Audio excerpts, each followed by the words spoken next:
Chili garlic tahong pare, tuturo ko sa inyo. Matagal na panahon ko rin di naluto to. Kasi nung bare months masyadong tumaas yung sili.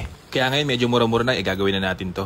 Naku, sana hindi mo naman napapanood na madaling araw to. Kasi sigurado maglalaway ka rito. Oo nga pala, pag napapanood mo to, i-comment mo kung taga saan ka para mabati naman kita. So tara, gawin na natin. Isa't kalahating kilong tahong pare, pakuluan mo lang yan hanggang sa bumuka. Tapos alisin mo na rin yung tubig niyan. Tapos tanggalin mo na rin siya ng shell tol.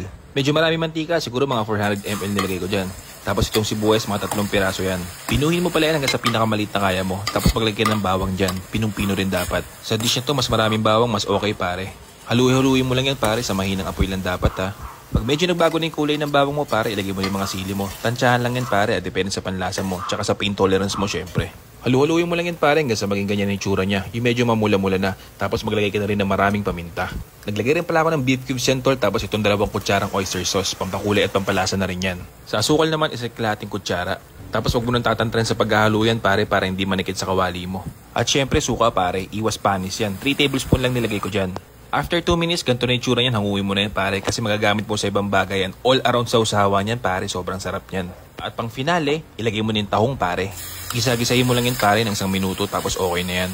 Tignan mo naman, mag-ready ka na maraming tubig dyan pare kasi sobrang anghang yan. Nagustuhan mo yung video? I-follow mo ko, Sampalok, represent.